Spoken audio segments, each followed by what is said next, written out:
C'est l'histoire.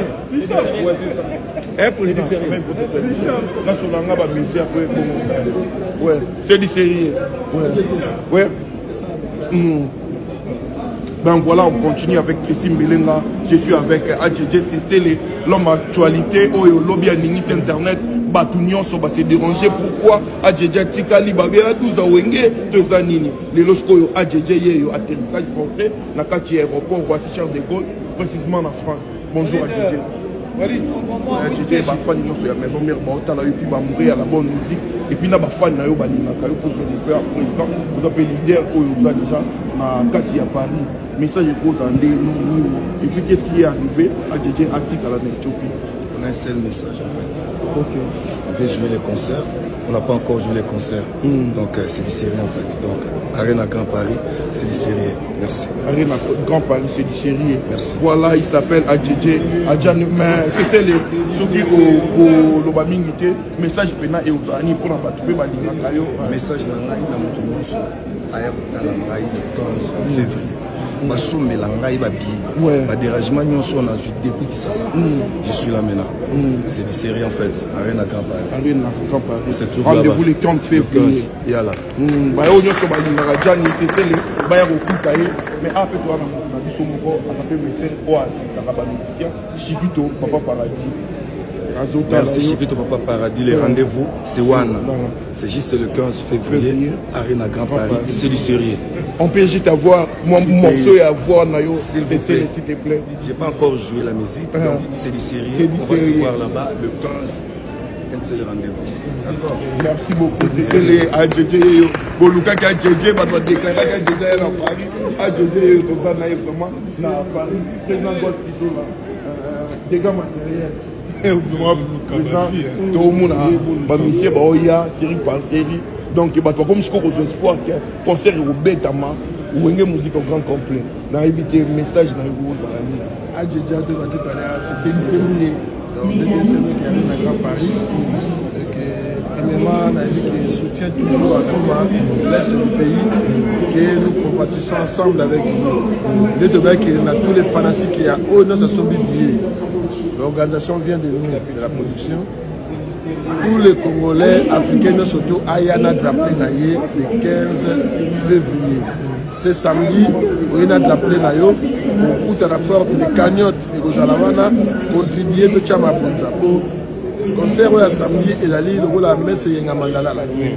Messe et la mandala, la Draplé Zawa, ni la mandala, tout ça. Donc, nous avons contribué financièrement, moralement. Nous, côté de la production, moi et mon associé Massai, nous demandons à tout le monde de venir à ce concert. Et vous allez voir que c'est du sérieux. Donc voilà, terminez vos billets, c'est www.arenagrandparis.fr. Les billets sont disponibles dans mon restaurant. C'est ça surtout parce que c'est dérangé pour dans ma visite au 25 rue des Poissonniers 93 405 points. Venez terminer vos billets sur www.arenagrandparis.fr. Il faut aussi confirmer, Picha, que la grande délégation Yawenge et Zokoma, Sogi Lobby Bayete. Il y a une partie qui arrive demain. Demain et une autre. Une délégation qui arrive demain. Et Weranson avec la suite, c'est jeudi. C'est jeudi. Donc, voilà, donc pour la confirmation, il y a jeudi. Donc, il va mourir à la bonne musique, il va aller à Weranson. Et puis, dans la maison, il y a déjà tout accueilli. Wenge Mobimba dans l'ensemble les Oya. N'a pas acrobate, n'a pas danseuse, n'a pas tout. Donc, Barambo va avoir un problème à viser ça. Mais Batunio Soba. Bravo, félicitations à vous. Donc Moussala et mon ami vraiment donc voilà. Golf Isola puissant. Merci pour l'éclaircissement. Ça c'est un boulot. Merci vraiment. Donc tout le monde peut la sentir retour. Oh non. Donc je ne sais pas un mot. C'est du sérieux. Donc, tu as qui mon micro? C'est du voilà.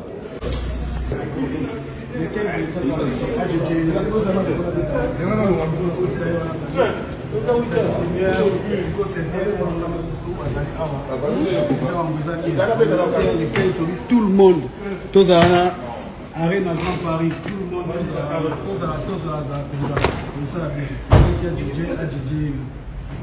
c'était voilà. Dans une lumière. Donc, deuxième délégation, c'est bon. Match là bien. Et c'est le gars là. Papa Christian, c'est-à-dire Nel, Chibi to Papa Paradis, Patrick Malouavin, Global Express, Nelly Mondoka, Patience Nikende.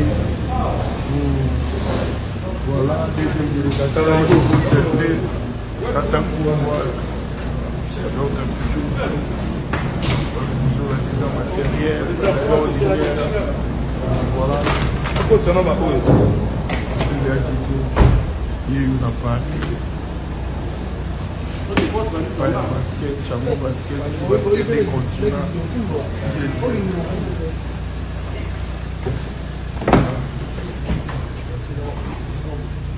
J'oublie sur ma délégation Goyaka.